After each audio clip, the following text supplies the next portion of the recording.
العزت نے کائنات میں جو شکلیں بنائی ہیں، یہ ساری شکلیں یہ مومن کے امتحان کے لیے ہیں،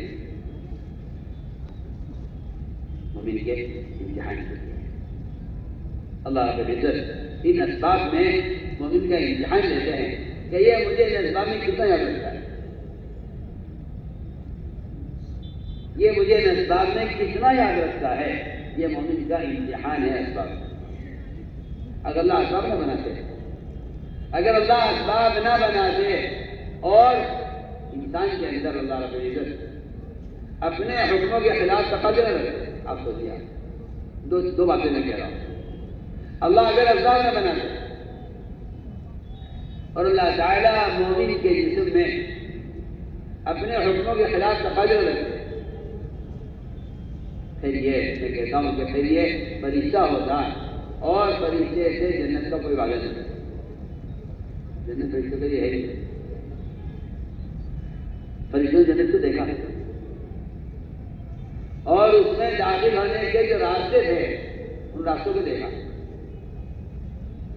اس میں بیماریاں، اس میں پریشانیاں، اس میں تکالیف، اس میں ناگواریاں، یہ سب نہیں۔ پھر جہنم کو دیکھا فرشتوں نے، جہنم کو دیکھا تو اس میں اس کے راستے میں خواہشات، مال، اسباب، فرشتوں نے یہ کہا ہے اللہ اس جہنم میں تو سب جائیں گے، اس جنت میں تو کوئی بھی نہیں جا سکے گا۔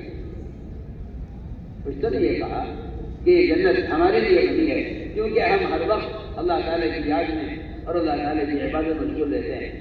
اللہ نے فرمایا نہیں، جنت تو میرے ان مومن بندوں کے لیے ہے، جنت تو میرے ان مومن بندوں کے لیے ہے جو میرے حکم پر اپنے بدن کے تقاضوں کو قربان کرتے ہیں۔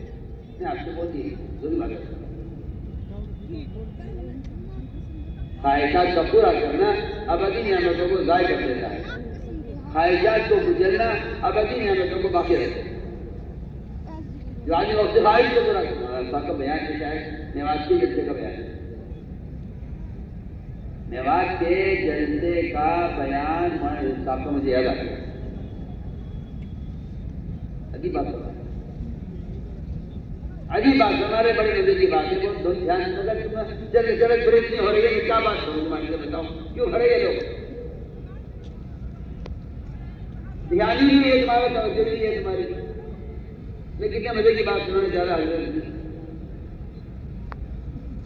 سنو دھیان سے، بہت دھیان سے سنو، بہت دھیان۔ فرماتے تھے ان میواقیوں سے، تیرے پاس ایک بوری کیوں ہے؟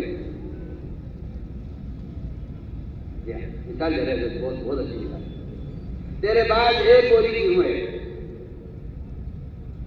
اگر صبر کر کے اس ایک بوری گیہوں کو مٹی میں ملا دے اور اس کی کو قربانی دے دے تو تیری ایک وقت کی تو خواہش قربان ہوگی، لیکن اس کھیتی سے جو دانا اگے گا اس میں تیرے کتنے مسئلے حل ہو جائیں گے۔ کھیتی کٹائی ہونے دو، بچی کی شادی ہو جائے گی، مکان بن جائے گا، کھانے کو مل جائے گا۔ اگر اس بوری کو کھا کر ختم کر دے تو یہ اس کا خاندان بھوکا مرے گا، اور اگر اس بوری کو کھا کے ملا دے، اس بوری سے زراعت کر دے، زمیندارہ کر دے، کاشت کر دے اس بوری کی، تو فرماتے تھے کہ اس وقتی خواہش کے پورا ہونے کی وجہ سے تیری خواہشات ساری پوری ہوں گی اور آئندہ بھی پوری ہوتی رہے گی۔ آئندہ جو زمین سے دانا نکلے گا اس میں سے تجھے صرف ایک بوری چاہیے، باقی 100 بوریاں تو کھائے گا، کھلائے گا اور اسے بیچ کر اپنا کام چلائے گا۔ فرماتے تھے کہ یہ بالکل مثال ہے دنیا کی اور آخرت۔ دنیا کو حیرت آخرہ کہا ہے، دنیا آخرت کی کھیتی ہے۔ اور قرآن اسلام فیصلہ کر دیا ہے کہ جو دنیا میں رہ کر آخرت کو چاہیں گے ہم اس کو دنیا میں ملیں گے، آخرت میں ملیں گے، اور جو دنیا میں رہ کر دنیا کو چاہیں گے ہم ان کو دنیا میں دیں گے، آخرت ان کا کوئی حصہ نہیں ہوگا، کوئی حصہ ان کا نہیں ہوگا.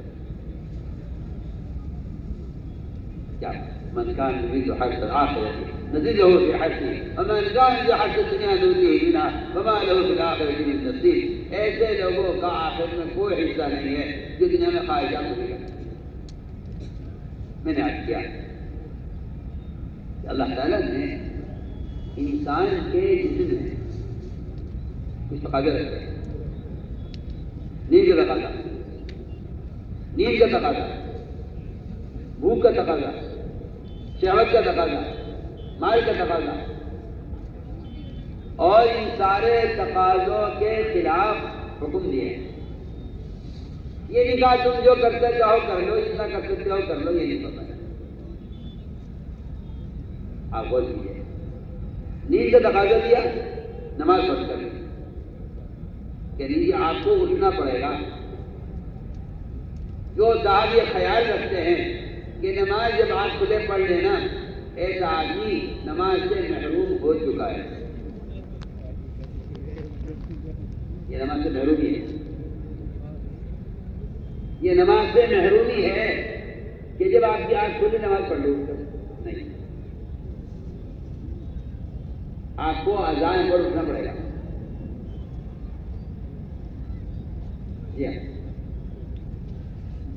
نماز اور نیند،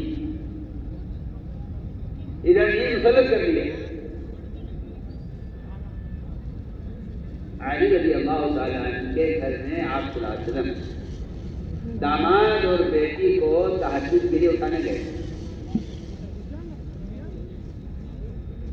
آپ تو برابر کے کمرے میں اولاد سو رہی ہو، آپ نہیں اٹھائیں.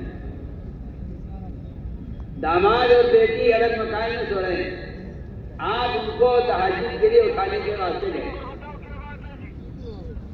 صحیح نے فرمایا کہ اے رسول اللہ، یہ تو ہم پر بہت ساری ہو گئی ہے، جب اللہ جائے گا زندگی اٹھیں گے. آپ صلی اللہ علیہ وسلم وہاں سے نکلے، آپ اپنی ران پر ہاتھ مارتے ہوئے جا رہے تھے اور یہ کہتے ہوئے جا رہے تھے کہ انسان کتنا جھگڑالو پیدا ہوا ہے، انسان جھگڑالو پیدا ہوا ہے. میں تو آپ تو بہت ہی بات ہے. آدمی جو کہتا ہے کہ جی آپ نے مجھے کیوں اٹھا دیا ہے؟ جب میں اٹھتا نماز پڑھ لیتا